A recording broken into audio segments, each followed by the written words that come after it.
Actually international law is not about punishments, it's about cooperation. हैं is it enforceable, चाहे तो इसको ओबे करें, चाहे तो इसकी धज्जियां उखाड़ दें। तो इसका सीधा जवाब है नहीं। इजराइल का फलस्तीन पर अटैक, लॉ के सबसे ट्रिकी पार्ट पर आते हैं, ईरान का इजराइल के ऊपर attack. I think not really, but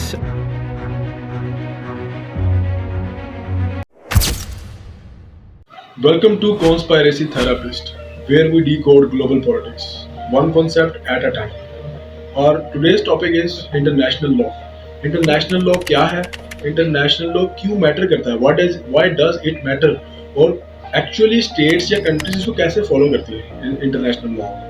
international law वो सेट ऑफ रूल्स होता है जो कंट्रीज आपस में तय करती हैं कि जब हम एक दूसरे के साथ डील करेंगे तो इस तरीके से डील करेंगे।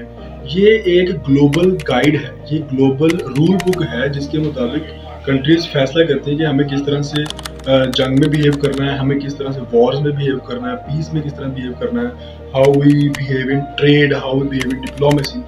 ये सारी गाइड बुक की तरह, ग्लोबल गाइड। डोमेस्टिक लॉ की तरह, म्यूनिसिपल लॉ की तरह ये कोई गवर्नमेंट नहीं बनाती है लॉ। ये लॉज बनते हैं कंट्रीज के आपस में एग्रीमेंट से, कंट्रीज के कुछ पुराने रस्म व रवाज से, जिसके मुताबिक जो पहली कंट्रीज जिससे चला रही होती है। इसी के साथ हमारा अगला पॉइंट आता है कि इसके सोर्सेज क्या हैं, इंटरनेशनल लॉ बनाता कौन है।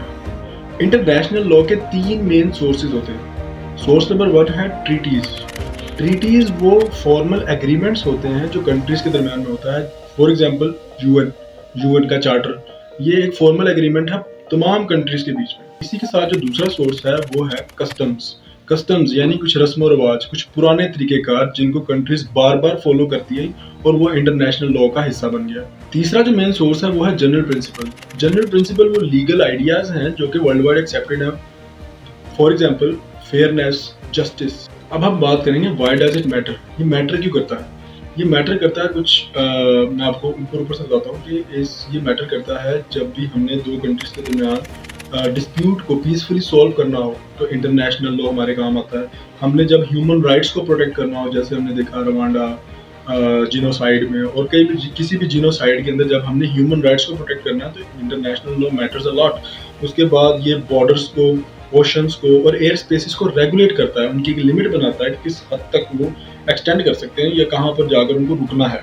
उसके बाद ये ग्लोबल इश्यूज में जैसे टेररिज्म है, जैसे क्लाइमेट डिप्लोमेसी है, इनमें किस तरह ग्लोबली हम इकट्ठे होकर काम कर सकते हैं, यहाँ पर इंटरनेशनल लॉ बहुत काम आता है। इसके बगैर जो ग्लोबल इश्यूज हैं, जो ग्लोबल रिलेशंस हैं, वो इंतहाई केओटिक हो सकते हैं और इंतहाई अनप्रिडिक्टेबल हो सकते हैं।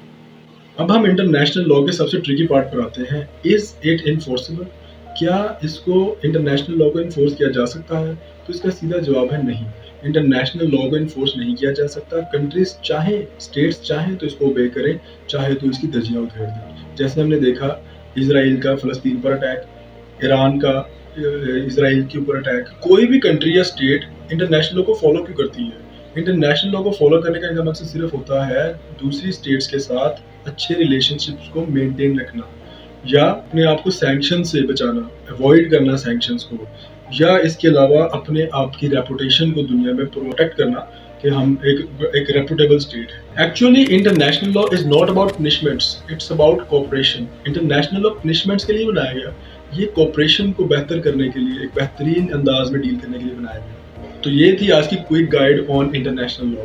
अगर आपको अच्छा लगा और आप चाहते हैं कि मैं आपके लिए इस तरह से more breakdown, strategic breakdown of global insights के ऊपर वीडियोस लेकर आऊँ तो आप मेरे चैनल को सब्सक्राइब करें। और अगर आप यूएन लॉ, सॉवरेनिटी या फेमस इंटरनेशनल केसेस के ऊपर वीडियो चाहते हैं तो आप नीचे कमेंट में मुझे बता सकते हैं।